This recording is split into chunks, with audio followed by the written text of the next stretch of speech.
Instituto Federal de Ciências e Tecnologia e Educação, disciplina Fundamentos do EJA. Docente Ednei da Conceição Bezerra. Vamos falar um pouco sobre a vida e obra de Paulo Freire.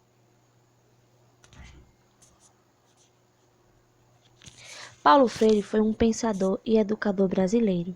É considerado um dos pensadores mais notáveis da história da pedagogia mundial, tendo influenciado o movimento chamado Pedagogia Crítica. É também o patrono da educação brasileira.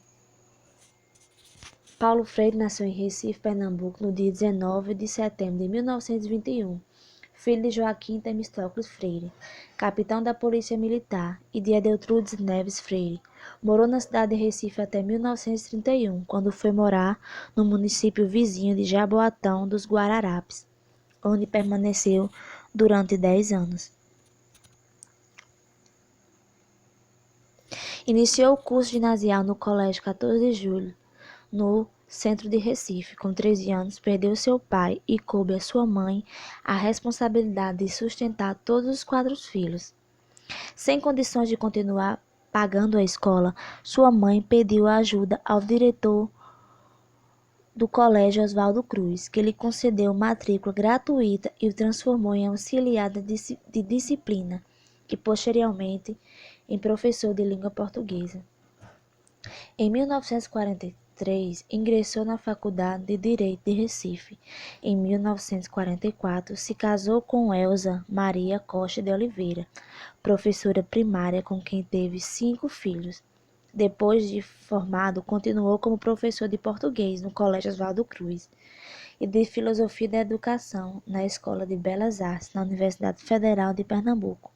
Em 1947, Paulo Freire foi nomeado diretor do setor da Educação e Cultura do Serviço Social da Indústria. Em 1955, junto com outros educadores, fundou no Recife o Instituto Capribari, uma escola inovadora que atraiu muitos intelectuais da época e continuou em atividades até hoje.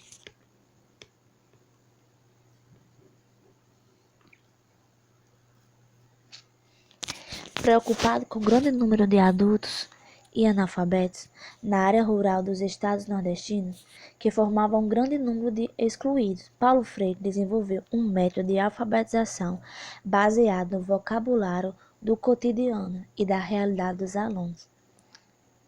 As palavras eram discutidas e colocadas no contexto social do indivíduo. Por exemplo, o agricultor aprendia as palavras cana, enxada, terra, colheita, fogo e etc. E os alunos eram levados a pensar nas questões sociais relacionadas ao seu trabalho. A partir das palavras base, ia-se construindo novas palavras e ampliando o vocabulário. A iniciativa do educador foi aplicada pela primeira vez em 1962, na cidade de Angico, no sertão do Rio Grande do Norte, quando foram alfabetizados 300 trabalhadores da agricultura. O projeto ficou conhecido como 40 Horas de Angicos. Os fazendeiros da região chamavam o processo educativo de praga comunista.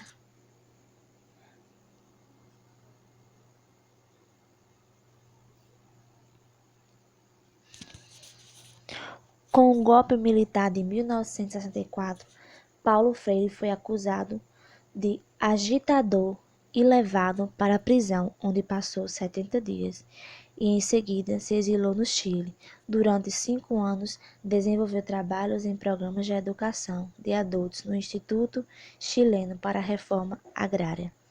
Em 1964, Paulo Freire lecionou na Universidade de Harvard. Durante 10 anos, foi consultor especial do Departamento da Educação do Conselho Municipal das Igrejas. Em Genebra, da Suíça, viajou por vários países do terceiro mundo, dando consultoria educacional. Em 1980, como anistia, Paulo Freire retornou ao Brasil. Estabelecendo-se em São Paulo, foi professor da Unicamp e da PUC. Foi secretário da Educação da Prefeitura de São Paulo. Na gestão de Luiza Erundina, após a morte de sua primeira esposa, casou-se com Ana Maria Araújo Freire, conhecida como Nita Freire, uma ex-aluna do Colégio Oswaldo Cruz. Por seu trabalho na área educacional, Paulo Freire foi conhecido mundialmente. É o brasileiro com mais títulos de doutor honoris causa de diversas universidades. São 41 ao todo, entre elas Harvard, Cambridge e Oxford. Obras de Paulo Freire: Educação como Prática da Liberdade, Pedagogia do Oprimido, Carta à Guiné-Bissau, Educação e Mudança, Prática e Educação, por uma Pedagogia da Pergunta, Pedagogia da Esperança. Professora sim, tia não, Carta a quem ousa ensinar, À sombra desta mangueira, Pedagogia da Autonomia. Frases: se a educação sozinha não transforma a sociedade, sem ela, tão pouco a sociedade muda. A educação, qualquer que seja, ela é sempre uma teoria do conhecimento posta em prática. Não se pode falar de educação sem amor.